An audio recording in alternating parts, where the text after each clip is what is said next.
देखिए, president Trump जब से ईरान से लौट के आए हैं, वो हर रोज हुँ, मीडिया में बने रहने के लिए ताकि ईरान पर कोई सवाल ना खड़ा करे, कोई ना हुँ, कोई हुँ, हुँ। शगुफा छोड़ते रहते हैं। हम उसको शगुफा ही कहेंगे कि वो कोई ना जी, कोई जी। शगुफा दे देते हैं, कभी कुछ शगुफा, कभी कुछ शगुफा और पूरा जो है उनको लोगों ने एंटरटेनमेंट बना लिया है अपना। पूरी दुनिया हुँ। के लोग जो हैं, ऐसा एंटरटेनमेंट बना लिए कि कोई उनकी बात पे किसी को भरोसा नहीं हो रहा है कि उनकी पॉलिसी है क्या समझ में ही नहीं आ रही है। हुँ, ग्रीनलैंड टैरिफ लगा देंगे, ये लगा देंगे, हर एक को डरवा रहा है कि टैरिफ लगवा देंगे। अरे भाई, तुम्हारा टैरिफ एक बार एनालिसिस तो कर लो कि तुम्हारे टैरिफ से कितने लोग डरे, कितने लोग नहीं डरे। अब सही बात। ठीक है, आप सुपर पावर हैं, इसलिए लोग जो है आपके सामने कम बोलते हैं, लेकिन ऐसा थोड़ी है हुँ, कि सब आपसे डर ही रहा है। तो ये बात कह देना कि हर देखिए, स्वायत्तता जो है ना, स्वायत्तता अब फिर हमने हिंदी बोला है तो शायद उसकी उर्दू आपको बोलनी पड़े। Free will. Free hmm, will के आधार पर अगर वो अपनी ज़िंदगी जीना चाहता है, तो कोई सरकार कोई कानून बना के उसको मजबूर नहीं कर सकती, यदि वो हुँ, डेमोक्रेटिक सोच की है तो। और ज़ालिम है, तब तो वो बंदूक लगा के कान-पट्टी पे बंदूक लगा के कहेगी कि ये हुँ। काम कर लो। ये 2 तरह का चरित्र है ना, एक तो ये है कि आप जी, जी। डेमोक्रेसी को कितना फलीभूत करते हैं, यानी उसे कितना हुँ, मैच्योर होने देते हैं। एक तो ये है कि आपने कितना स्पेस दिया कि हुँ, विपक्ष के लीडर को भी स्पेस दे रहे हैं, मीडिया को भी स्पेस दे रहे हैं, जुडिशरी को भी स्पेस दे रहे हैं। इसको बोलते हैं स्वायत्तता करना, आज़ाद करना। दूसरा होता है कि जी। कनपटी पे बंदूक लगा के कहो कि तुम्हें यही काम करना है, इसके आगे नहीं जाना है, जो हम कहें हुँ, वही करना है, नहीं तो हम ये कर देंगे, हम वो कर दे तो ये पूरी तरह से मतलब ज़ालिम एक क्या बोलते हैं उसको हिटलर वाला जो शब्द होता जी, है, डिक्टेटरशिप। तानाशाह तानाशाह, तानाशाह। इसी को तो तानाशाह बोलते हैं ना, जी, तानाशाह जी, इसी जी, को जी। बोलते हैं। दुनिया के अंदर किसी भी देश चाहे छोटा हो, बड़ा हो, उसे अपने अकॉर्डिंग टू संविधान अपने फ्री स्वायत्तता होनी चाहिए, उसके अंदर पूरी आज़ादी होनी चाहिए उसे अपने पूरी तरह ऐसा नहीं है कि आप सुपर पावर हैं तो मिसाइल चारों तरफ से लगा दीजिए और कहिए कि तुम नहीं मानोगे तो हम तुम्हारा ये नष्ट कर देंगे। फिर ये तो हुँ, डेमोक्रेसी ये तो पूरी तरह से तानाशाही हो गई ना, इसी की तो दुनिया नहीं, मुखालफत कर रही है।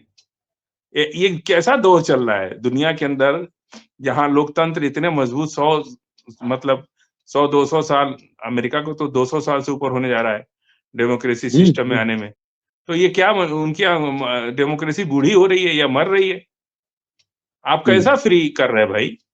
डेमोक्रेसी का मतलब ये थोड़ी है कि आप दुनिया में कोई आपकी बात नहीं मानेगा तो आप उसके यहाँ मिसाइल लगा दोगे, उसके यहाँ वॉरशिप लगा दोगे, उसके यहाँ सेना भेज दोगे। फिर तो ये तो तानाशाही हो गई ना, पूरी दुनिया मिल के आपको नहीं मार देगी क्या? पूरी दुनिया हुँ, मिलकर आज हुँ। क्या हो रहा है? यूरोप मैंने आपसे कहा ना कि वर्ल्ड वॉर 3 अगर होगा, तो यूरोप और अमेरिका के बीच में होगा। आज उसका शुरू हो गया है। जी, जी। आज से जो है मैं शुरू हो इसी गया है। जी। मैं इसी इसी टॉपिक पे आना चाह रहा था, जो अभी आपने कहा वर्ल्ड वार के लिए और यूरोप और अमेरिका की बात हुई है। डेनमार्क। अमेरिका को है कि वो थर्ड वर्ल्ड वॉर को करने चाहता है या रोकना चाहता है। इसका अंदाज़ा और मुझे लगता है कि प्रेसिडेंट ट्रंप रहे तो इनके ज़माने में ही हो जाएगा। जो हालात इन्होंने बना दिए हैं दुनिया के अंदर अमेरिका का। और एशिया, मध्य एशिया, हुँ, चाइना, रूस ये लोग तमाशा देखेंगे, दर्शक बन के तो ताली क्या बजाएँगे। क्या ग्रीनलैंड जो है वो अगला यूक्रेन बन जाएगा? नहीं, यूक्रेन तो नहीं बनेगा। ग्रीनलैंड हुँ, को लेके मसला नहीं हल होगा। जो नेटो कंट्रीज़ के जो मेंबर्स, यूरोपियन कंट्री के मेंबर्स, जो पश्चिमी देश हैं, इन लोगों की में आपस में सिर-फुट और आपस में भी नहीं होगी, अमेरिका वर्सेस यूरोपियन देश के बीच में आप देखिएगा युद्ध होगा। अगर प्रेसिडेंट ट्रंप ने इसको हवा को रोक पाए, तो रोक पाए, नहीं तो युद्ध हुँ, होके रहेगा। जी, मकसद जो है उसका, वो खो चुका है। जो भी हुँ, इंसान हुँ, अपनी मौत से डरने लगे, मौत बरहक है और मौत आनी है बेशक। और अल्लाह ने तय कर दिया है कि मौत का दिन, वक़्त और किसके हाथ कैसे होनी सब कुछ मुहैया मुकर्रर है, है। बिल्कुल। और अगर कोई डरने लगे, तो समझ लीजिए कि उसका समय अब नज़दीक आ गया है। ये जान लीजिए आप।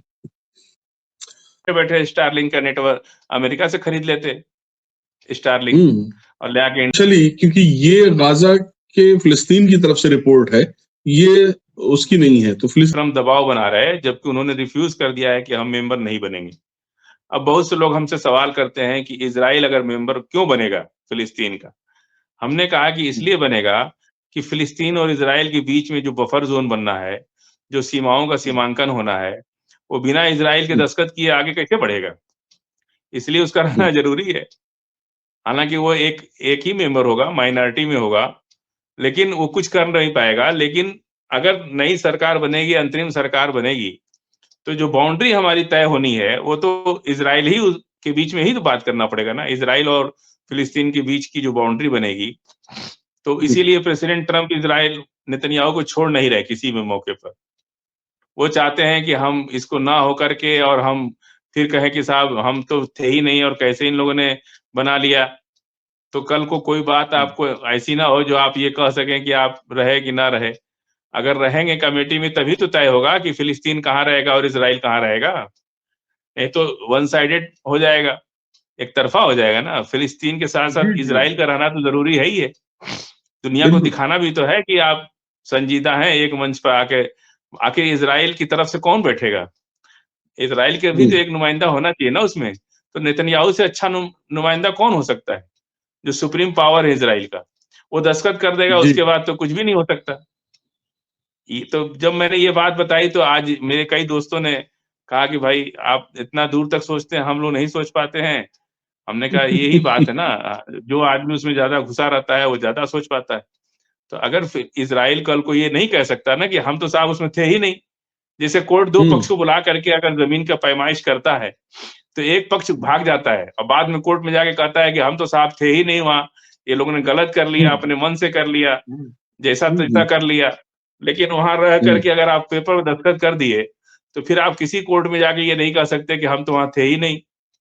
तो जो भी फैसला हो जाएगा वो फैसला हो जाएगा। और इसके लिए टर्की ने जो है प्रेसिडेंट ट्रम्प को मनाया है कि भाई इनको हर हाल में पीस कमेटी में ले आइए, नेतन्याहू को। ये टर्की ने प्रेसिडेंट ट्रम्प को सुझाव दिया है कि भाई नेतन्याहू को आप उस पीस कमेटी में मेंबर बनाइए, ताकि तभी तो फैसला हो पाएगा कि जो उनका बफर जोन बनना है वो कितनी दूरी पे बनना है, कहाँ-कहाँ बनना है, उस पर फाइनल दस्तखत नेतन्याहू ही तो करेंगे। अब वो भागते-भागते लेकिन आज उन्होंने ऐलान कर दिया कि मैं पीस कमेटी का मेंबर बनने के लिए तैयार हूँ। जी। बस वो जब तक परमाणु परीक्षण नहीं कर रहा है। जी, जी। हैं वो हमें उसी तरह से जैसे हम काम कर रहे हैं उसमें बीच में कोई मदाखले लिए अपनी जगह संभाल लें। तो जितने मिलिट्री ऑफिसर्स थे सब हल्के में नहीं लेना चाहिए। तो ईरान के पास जो भी संसाधन है, आर्मी है, उसकी अपनी है। तो कोई भी रिस्क क्यों लेना? उसको जरूरी जगह पे आर्मी को रखना जरूरी, क्योंकि अभी तो टेंशन खत्म नहीं हुआ ना। कभी भी देखिए, पागल कुत्ता कभी भी काट लेता है। उसको अगर आप पिंजड़े में नहीं रखेंगे, तो वो कभी भी आप पर हमला कर देगा। बात समझ रहे हैं आप? खिसियानी बिल्ली खंभा नोचे। एक मैंने 1-2 दिन पहले भी आपको बताया था। तो ये बात तो है कि आप ठीक है कि उसकी माली हालियत अमेरिका की जो पोजीशन है, उस हिसाब से कहीं भी ये नहीं लगता है कि वो जंग करने के मूड में है। लेकिन एकदम कोई पागल हो जाए और कहे कि हम तो डूबेंगे सनम, तुमको भी ले डूबेंगे। वो खुद भी मरने को तैयार है और दूसरे को भी मारने को तैयार है। फिर ऐसे लोगों का इलाज तो सावधानी ही है ना। सावधानी ही सबसे बड़ा इलाज है। तो वो सावधानी के तहत ईरान अपना काम, अमेरिका भी लगा हुआ है सावधानी में कि कहीं ईरान उसके ऊपर हमला ना करे। दोनों ही सावधान है। तो अभी उसका जो अमेरिका का इब्राहिम लिंकन जो जहाज आ रहा है चाइना बॉर्डर से, उसको लेकर के लोग क्यास लगा रहे हैं कि आने के बाद वो हमला करेगा। अरे वारशिप से कौन हमला कर पाता है आजकल? वारशिप पर तो एक ही बैलिस्टिक मिसाइल मार दो, काम खत्म उसका। फिर वो बचेगी नहीं, खुद समुंदर है उससे लड़ लेगा। डूब जाएंगे सारे सैनिक और हथियार। लगता है जैसे मछली चल रही है। अब समुद्र में तो हजारों जीव जंतु मछलियां होती हैं। किसको किसको आप पकड़ेंगे, किसको किसको मारेंगे? उसी मछलियों में छिप करके वो ड्रोन जा करके नीचे, एकदम सतह के नीचे जा करके और ब्लास्ट कर जाता है। एकदम ब्लास्ट करेगा तो थोड़ा सा भी अगर 2x2 का भी एक होल हो गया, तो उसके पानी को रोक पाएंगे ये? अमेरिका और यूरोप में फर्क है। तो वो जो है जो डेनमार्क है वो यूरोप का हिस्सा है। तो यूरोप में हम बने रहे, क्योंकि हमने बताया ना आपको कि जब हम बैठ करके यहाँ महसूस कर रहे हैं कि अगला third world war Europe versus America होना है, तो वो भी अपनी जमीन की तलाश कर रहे हैं ना, क्योंकि यूरोपियन देशों को भी ये एहसास हो गया है कि अमेरिका की नजर हम लोगों पर तिरछी है और कभी भी युद्ध कर सकते हैं। तो युद्ध करने के लिए उनको यूरोप के किसी एक देश में तो जा करके शरण लेनी पड़ेगी ना यूरोप से लड़ने के लिए। मसला इन फ्यूचर का है, मसला फ्यूचर की लड़ाई है ये वर्तमान से मत देखिए इसको। अब ईरान का चैप्टर तो क्लोज हो गया। अब ईरान की खुन्नस निकालने के लिए उनको इस बात का टेंशन है कि यूरोप के देशों ने हमारा साथ क्यों छोड़ दिया। अब मैं इनको सबक सिखा दूंगा, समझ रहे हैं आप। टेरिफ तो टेरिफ लगाएंगे ही, बम से भी मारेंगे, टेरिफ बम से भी मारेंगे। जब कोई जिद में आता है ना तो टेरिफ बम से भी मारेंगे और मिसाइल के बम से भी मारेंगे। तो जो यूरोप से युद्ध होना है अमेरिका का, इसके लिए वो यूरोप में अपनी जगह तलाश रहे। और उसमें क्या होता है, जो सबसे कमजोर होता है उसी पर गुस्सा निकलता है। तो वो जो है डेनमार्क में घुस करके और यूरोप में एंट्री लेना चाहते हैं, ताकि कल को अगर यूरोप के से हमारी लड़ाई हो तो हम वहां पे अपनी एक बेस तो चाहिए ना। अमेरिका से तो अगर अमेरिका से लड़ेंगे तो मिसाइल अमेरिका पे गिरेगी, और डेनमार्क से लड़ेंगे तो मिसाइल डेनमार्क पे गिरेगी। तो एक साथ दो फायदा हो रहा है ना, एक तो अमेरिका को भी सेव कर रहे हैं, दूसरा ये है कि मिसाइल डेनमार्क के लोग मरे, ग्रीनलैंड के लोग मरे, क्या फर्क पड़ता है। तो अगली जो लड़ाई है वर्ल्ड वॉर 3 होने की, उसके लिए जमीन तलाश रहे हैं ग्रीनलैंड में प्रेसिडेंट ट्रम्प जी।